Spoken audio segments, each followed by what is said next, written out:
Oh, hi. You caught me in the middle of gardening, planting some of my spring essentials. Imagine a lot of you right about now are thinking about buying some land and, living off the land, having a little bit of elbow room.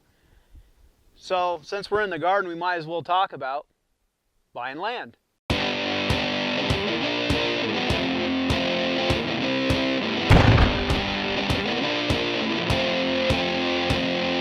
Hey everybody, it's Kory. Welcome to the garden. As you can see, this is what I've been doing for the last 2 weeks of shelter in place. I've also been answering a lot of phone calls and a lot of emails from some of you that are asking about purchasing raw land here in North Idaho. Actually had a conversation on the phone yesterday with a fella who says, hey Kory, I'm here in California and I just lost my job. And I've got to start over. I've got to start over somewhere, so I might as well do it somewhere that isn't California. So he's asking me about coming out here to buy some raw land and possibly building his own home. And he thought that by buying raw land and building his own home, that he could do so more affordably than buying a pre-existing home here in North Idaho. And that's simply not the case. So we're going to talk over the next couple minutes about some of the reality of building on raw land or developing raw land. And my experience is that a lot of people, when they're looking at raw land on the internet, they're looking through these. And what are these? No, these are not my super sexy sunglasses. These are actually beer goggles. And beer goggles is defined by Merriam-Webster. I'm going to read it so I get it right. Beer goggles are actually the effects of alcohol thought of metaphorically as a pair of goggles that alter a person's perception, especially by making others appear more attractive than they actually are. And that's what a lot of people do when they're looking at raw land here in North Idaho, is they're looking through these beer goggles and they're looking at raw land in such a way that they alter their perceptions in order to make it look more attractive than it really is. So what I want to do is take off the beer goggles and I want to talk to you about some of the things that you don't want to overlook when you're looking for raw land. So the first altered perception that some people have about buying raw land is that they can actually develop or build on raw land and save costs. And that is not the case. It actually costs more money to build right now than it does to buy a pre-existing home. The land itself is not cheap. To develop it is certainly not cheap. And what are we talking about? We're talking about raw materials that are more expensive now than they've been in the past. Lumber and steel, any products that are made out of metal. You've got nails, joist hangers, rebar, siding, roofing, whatever it is that's metal. That's all 20 to 30% more now than it was 2-3 years ago before all the tariffs started happening. Lumber is at a premium because there's so many rebuild and we had a booming economy going here before the spring of 2020. So lumber is not as affordable as it used to be, and all that translates into a more expensive building cost now compared to when a house was built several years ago. And right now you can expect to spend anywhere from 10 to 30% more to build a house than you would to buy a pre-existing home. For example, pre-existing home right now ranges about $170 a square foot. To build, you're looking at about $200 a square foot, and the cost will go up the more expensive you build the home. So it's not as affordable as people think. Altered perception number 2 is that you can actually buy raw land with a loan. No, that's not true. Raw land has to be funded through either cash or owner financing. And if you think you're going to get property that has owner financing and save costs that way, that's not true either, because owner financing is not cheap. Owner financing usually requires anywhere from 25 to 50% down. There's usually a bubble on it, so it's a 3 or a 5 year loan, and the interest rate is usually at least 1% higher than the normal going rate. So if an owner is going to finance that property for you, they're going to want some skin in the game, and that usually is 25 to 50% down. Another way that people can fund property, but it's very rare, and especially anymore, is with a construction loan. And you can buy the property with the construction loan, but they're going to require that you build, the bank's going to require that you build that home within a definite period of time. Usually it's within 18 months to 2 years. So they'll fund you the money to buy the land and build the house, but you got to get all that done within 2 years, let's say. Altered perception number 3. I'll just save costs by doing a lot of the building myself. Well, that's not true either. You see, building on your own is only done if you have cash, because no bank is going to give you a construction loan and let you build your own house unless you're a contractor. So put yourself in the position of the bank. The bank wants to make sure that the money they're putting into your house is going to be built right. So they're going to want a general contractor, somebody that knows what they're doing, give a bid up front, and then they're going to make that contractor do draws. So let's say you go into the framing. Contractor comes in, does the framing, now he wants to get paid. Well, the bank is going to pay him, but only after there's an inspection done on that framing to make sure that it was done right. So the bank's either going to send an appraiser out to look at it, or the building inspector is going to come out and sign off on it, and the bank's going to go, looks good, here's your money, Mr. Framer. If you decide you're going to go frame that, the bank's not going to fund that. They're going to fund only general contractors. So you are not going to save money by building on your own, like you see a lot of the YouTubers doing. You know, the guy that goes out, buys 40 acres, and he starts to cut the trees down on his property, buys a home mill, and he's milling all his own lumber and building his own house. I mean, that's all real romantic, but that guy is not doing that on a loan. He's funding it himself. Same thing with a guy that goes out on TV and he's building his own house with his own muscle. He's framing it, he's siding it, he's roofing it. He's not using any contractors, and he's telling you how much money he saved. Well, guess what? All cash. Banks aren't going to fund that guy to build a house that they're going to fund. So if you're going to save money by building your own home, you're going to be doing it with cash. Altered perception number 4. Well, Kory, I'm not going to build on my property. I'm actually going to use an alternative building method. I'm going to bring a tiny home on, or I'm going to put a modular home on, a prefab home. Or I'm going to build a shop and then build a house within the shop. We call that a shome or a barn-dominium. So, yes, you're going to save costs with those alternative building methods. But here's the truth. You're not going to fund those through a bank. You can fund some modular homes through the builder of the modular home. They do have financing, kind of like a car dealer will finance the car. Same thing with a modular home dealer. They'll finance that home for you. But as far as tiny homes and shops and that kind of stuff, traditional banking is not going to fund those. So you've got to do those with what? Cash.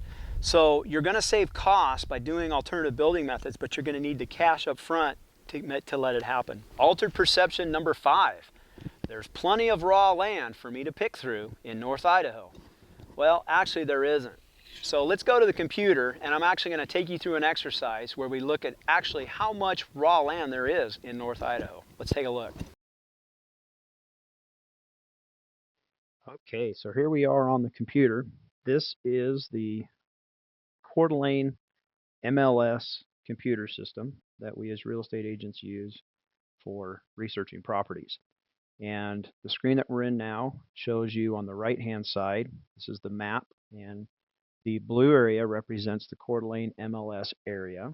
This is the northern part of Idaho, the panhandle areas, the 5 counties that make up North Idaho. And the green boxes with little houses in them represent vacant parcels of land. And over here on the left, these are your criteria that we're going to walk through. And you can see that right now there's 1,418 vacant pieces of land within our MLS. Now, what we're going to do is walk through the criteria that most people want when they're looking for raw land. So what you have over here in the blue area is our entire MLS area, but most people, when they look for vacant land or any kind of home, they usually want to be within an hour of Coeur d'Alene and Spokane so that they have access to healthcare, amenities like shopping, big box stores, dining, entertainment, and so forth.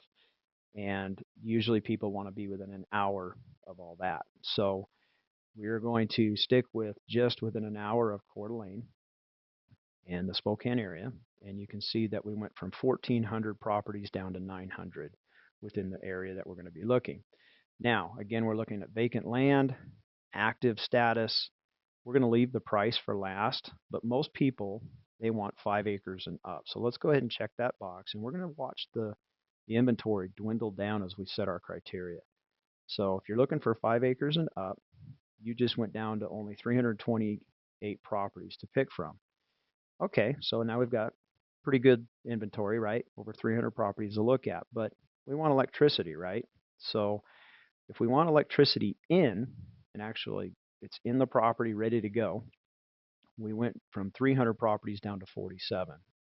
But what we want to do is at least know that it's available. Keep our inventory a little bit broader because we can bring power in for a small cost, hopefully.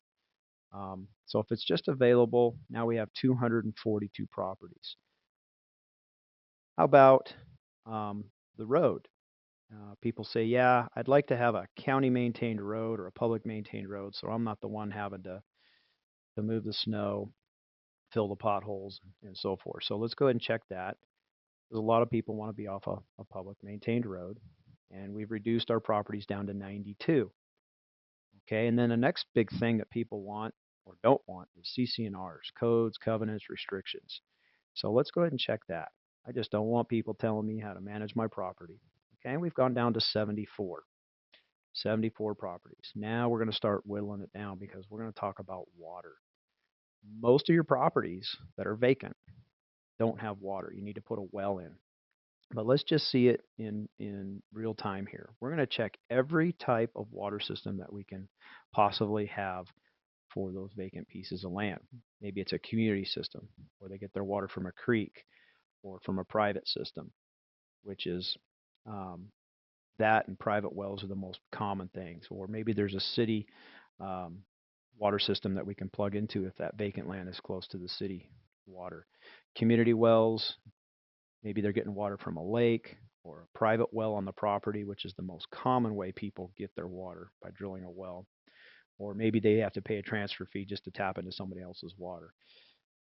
Nevertheless, we have asked for every type of water system that we can find on those properties, and we've dwindled it down now to 29 properties that are available for us to see within our criteria. Now, that is not the end because we still have not set the price. Here's where the bullet hits the bone. For our purposes here, we've set 5 acres and up for $200,000.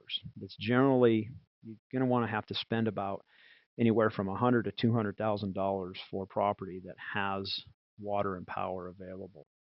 But remember, in our situation here, we've asked for the water to be in, and if it's going to be in, it's going to cost us a little bit more money.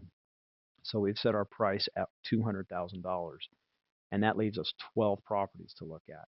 And you go, well, Kory, I really don't want to spend $200,000 on a vacant piece of land that's 5 acres.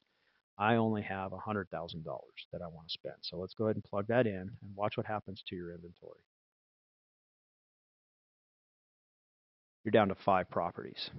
Okay, so again, that's 5 properties that are 5 acres and up with water and power available. So as you can see, not a lot of raw land to pick from. All right, and altered perception number 6 is that it's logistically easy to develop raw land. There are several things that you have to think about when you buy a piece of raw land. Item number 1 that you have to think about, access. So you see a piece of property online, it's under $100,000. Looks great, right? It's surrounded with trees, might even have a view. Problem with that property? Access. What they're not telling you on the listing is that it's a half-mile dirt road that you get to develop. It is all you. There's no county maintained road, no city maintained road. You're the one that has to smooth out all the potholes. You're the one that 3 months out of the year has to remove the snow and the ice off of that road. So access is not something that you want to just rationalize over. Access is actually one of the most common reasons a lot of properties sit on the market, because nobody wants to drive to them or can't drive to them. Okay, logistical issue number 2 is water. So 70% of our land that is raw out here in North Idaho doesn't have water into it yet. You've got to drill a well. And drilling a well is about $30,000 just to start. And we have actually had clients, this is no joke, they actually start their building of their house. It takes them 10 months to build their house, and they still haven't had a well drilled. Why? Because the well drillers are backed up. So you go to build your house and a well driller isn't able to come out and service your house. You're going to be bringing water into your house trucked in because you still haven't had your well drilled. So one of the logistical issues that you have to think about is wells and water. It's not cheap to drill. Remember, $30,000 to start, and the deeper you go, the higher the cost goes up. And there's a waiting list for a lot of these well drillers. Logistical challenge number 3 of buying raw land is actually internet. And a lot of you work from home, are pretty attached to the internet, and you need a good internet signal. Well, what do you have in North Idaho? Hills and trees. And if you are in a valley surrounded by trees, and a lot of you want to be out in the middle of nowhere in the trees, you're not going to have internet unless you have line of sight to the top of a mountain where a tower is, or you have satellite internet. And those have their own challenges. So if internet's important to you, buying raw land, the first thing you want to look at is water, the second is internet. Or maybe for some of you it's the reverse. You want to see internet first and then water. All right, logistical challenge number 4 is power.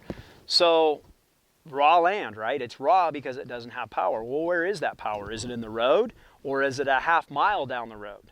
And remember, pulling power, whether it's in the air or in the ground, is about $10,000 for every 300 feet.